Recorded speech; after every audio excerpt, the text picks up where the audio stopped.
Buonasera, sono Fabio Paolini del ristorante Bianca a Milano, in via Bartolomeo Panizza, siamo vicino a Corso Vercelli. Arredamento basato sul design, molto algido, però con questo effetto di fiori e di luci riusciamo a creare un ambiente piacevole e caldo nello stesso tempo.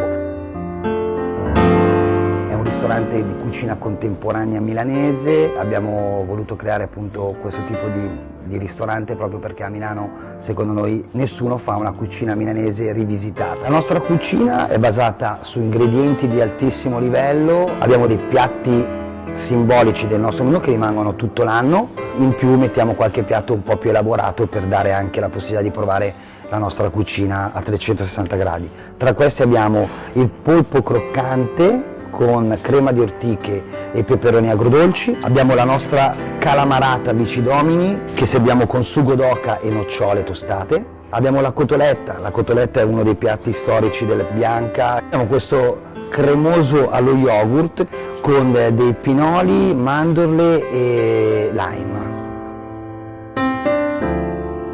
Un saluto speciale agli amici di Love Resto e vi aspettiamo qua al Bianca per una cena splendida e un'atmosfera magica. Ciao a tutti!